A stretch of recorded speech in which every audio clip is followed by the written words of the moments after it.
Muitas vezes, olhamos para o passado para nos compreendermos a nós mesmos. Esta noite, voltamos a nossa atenção para o ano de 1892 e para a solene história de Andrew Borden. É um caso que nos recorda que por detrás dos registros históricos existem pessoas reais, cujas vidas foram irrevogavelmente alteradas pelos acontecimentos que ocorreram. Esta é a história delas, da melhor forma que pode ser contada. Na próspera cidade industrial de Fall River, Massachusetts, a família Borden era um agregado de considerável riqueza e ressentimento silencioso. O patriarca, Andrew Borden, era um bem-sucedido promotor imobiliário e presidente de banco, mas era notoriamente frugal. A sua família vivia em uma casa modesta na Second Street, uma casa que carecia conspicuamente das conveniências modernas como canalização interior, que o seu estatuto social normalmente permitiria. A viver sob o seu teto estavam a sua segunda esposa, Abby Durfee Gray Borden, e as suas duas filhas adultas do seu primeiro casamento, Emma e Lizzie. Emma, a mais velha, era reservada, enquanto Lizzie, de 32 anos, era mais proeminente na comunidade, ativa na sua igreja local. No entanto, ambas eram solteironas, um fato que se somava à atmosfera tensa e opressiva dentro de casa, onde as tensões sobre dinheiro e afeto ferviam logo abaixo da superfície.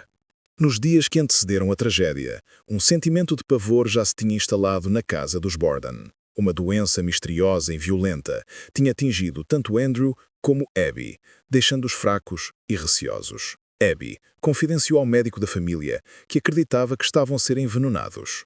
A origem desta doença nunca foi determinada, mas acrescentou uma camada de medo genuíno às tensões domésticas existentes. Durante este mesmo período, a 3 de agosto, Lizzie Borden visitou uma farmácia local. Aí, tentou comprar ácido prússico, um veneno mortal, alegando que precisava dele para limpar uma capa de pele de foca. O farmacêutico, achando o seu pedido invulgar e a sua razão implausível, recusou a venda. Esta tentativa de adquirir veneno, ocorrida apenas um dia antes dos assassinatos, tornar-se-ia mais tarde um ponto de interesse crítico para os investigadores, pintando um prelúdio arrepiante para a violência que estava para vir. A manhã de quinta-feira, 4 de agosto de 1892, começou como um dia de verão opressivamente quente e úmido. A casa dos Borden não estava completa. A filha mais velha, Emma, estava fora, a visitar amigos na cidade vizinha de Fairhaven. O tio materno das rapadigas, John Morse, que tinha passado a noite no quarto de hóspedes, saíra cedo com Andrew para discutir negócios no centro da cidade. Isto deixou apenas 3 pessoas em casa: Abby Borden, a empregada doméstica da família, Bridget Sullivan, e Lizzie. Por volta das 10h30 da manhã, Andrew Borden regressou à casa vindo do centro da cidade. Sentindo-se indisposto, decidiu deitar-se para uma sesta no sofá de crina de cavalo na sala de estar, sem saber que a sua esposa já jazia morta no quarto diretamente acima dele. Aproximadamente às 11h10, o silêncio tenso da casa dos Borden foi quebrado. Lizzie chamou do fundo da escada das traseiras pela empregada, Bridget, que estava a descansar no seu quarto no 3º andar. "Meg, desce!" gritou ela, usando a alcunha comum da família para ela. "Desce depressa. O pai está morto. Alguém entrou e matou-o." Bridget desceu as escadas a correr para uma cena chocante. Andrew Borden estava caído no sofá da sala de estar, com a cabeça e o rosto brutalmente atacados. No pânico inicial, Lizzie mandou Bridget chamar o médico da família e uma amiga. Quando os vizinhos e as autoridades começaram a chegar, uma vizinha, Adelaide Churchill, perguntou pelo paradeiro de Abby. Após uma breve busca, Bridget Sullivan e a senhora Churchill subiram as escadas. Aí, no quarto de hóspedes, fizeram uma segunda descoberta, igualmente macabra. O corpo de Abby Borden foi encontrado no chão, entre a cama e a cômoda, vítima da mesma violência chocante que tirara a vida ao seu marido.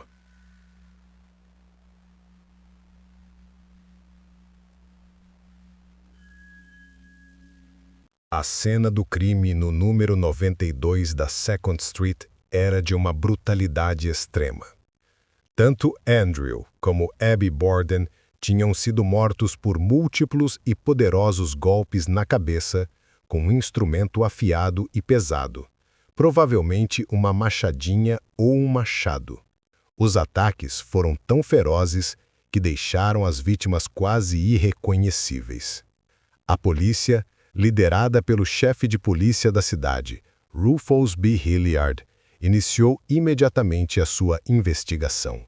Realizaram uma busca minuciosa na propriedade por quaisquer pistas ou uma potencial arma do crime. Na cave, encontraram vários machados e machadinhas. Uma cabeça de machadinha, em particular, despertou a sua suspeita. O seu cabo de madeira estava partido e a própria cabeça parecia estar invulgarmente limpa, como se tivesse sido recentemente lavada e coberta de cinzas para parecer velha.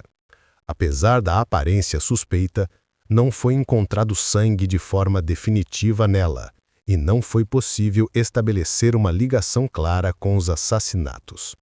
A falta de uma arma do crime clara, juntamente com a ausência de sinais de arrombamento e de bens roubados, deixou os investigadores com o quebra-cabeças profundamente perturbador.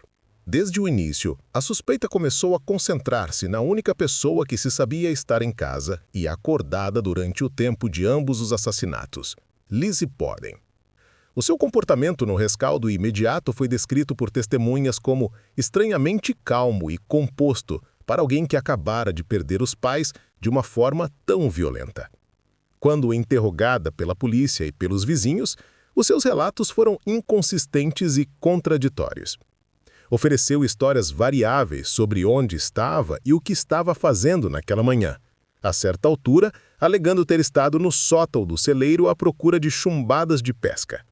Este álibi foi enfraquecido pelo fato de que o sótão estava sufocantemente quente e os agentes terem encontrado o pó no chão intacto. Dias mais tarde, no inquérito formal, o seu testemunho conflituoso e aparente evasão solidificaram ainda mais a crença das autoridades na sua culpa. Em 11 de agosto, uma semana após os assassinatos, Lizzie Borden foi presa e acusada dos homicídios do seu pai e da sua madrasta. O julgamento de Lizzie Borden, que começou no tribunal de New Bedford em junho de 1893, foi nada menos que uma sensação nacional. Jornais de todo o país enviaram repórteres para cobrir os procedimentos e o público acompanhou cada detalhe com grande atenção. A acusação, liderada pelo procurador distrital Hosea M. Knowlton, acreditava ter um forte caso circunstancial. Pretendiam retratar Lizzie como uma mulher ressentida e de coração frio, motivada pelo ódio à sua madrasta e pelo desejo da considerável fortuna do seu pai. As suas provas incluíam a tentativa de Lizzie de comprar veneno, os seus álibis contraditórios e a queima de um vestido no fogão da cozinha dias após os assassinatos, que eles alegavam ser uma tentativa de destruir provas ensanguentadas. O caso da acusação, no entanto, carecia de uma arma do crime e de qualquer prova física que ligasse diretamente Lizzie ao crime. A defesa de Lizzie foi magistralmente conduzida por uma equipe liderada por George D. Robinson, o altamente respeitado ex-governador de Massachusetts. A sua estratégia tinha duas vertentes.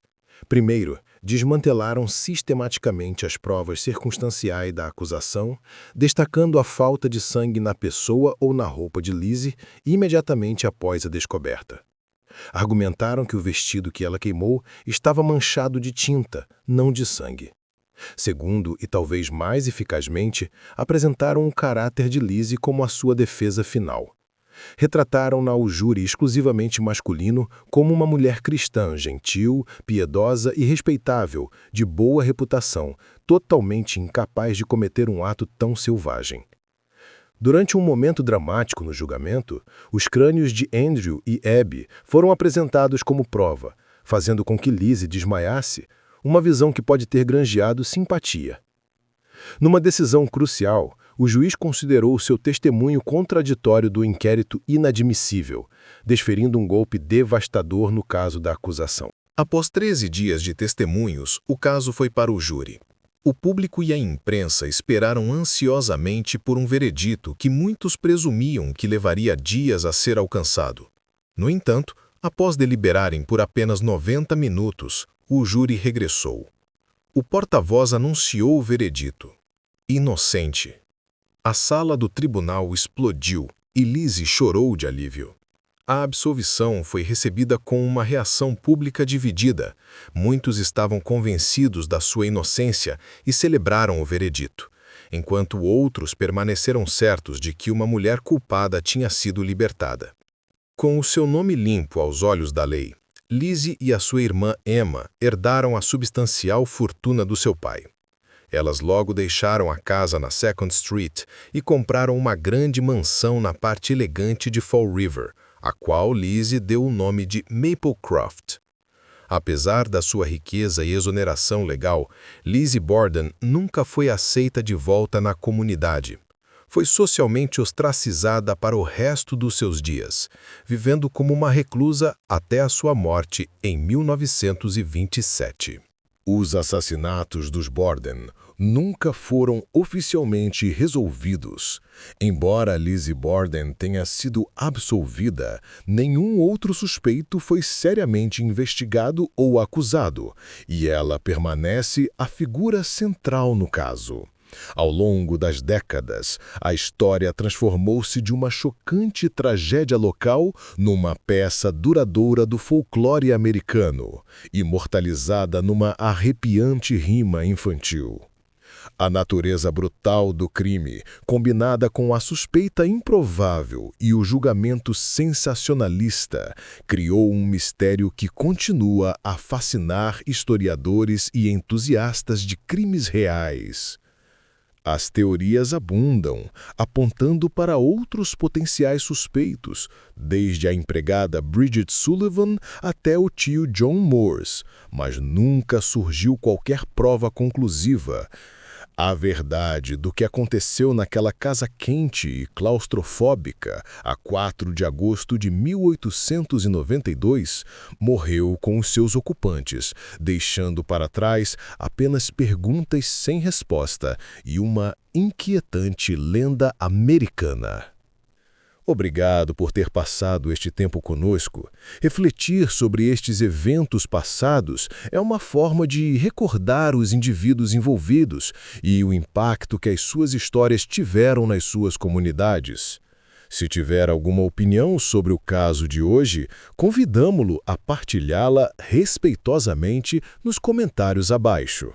Esperamos que se junte a nós novamente para o nosso próximo caso de crime real.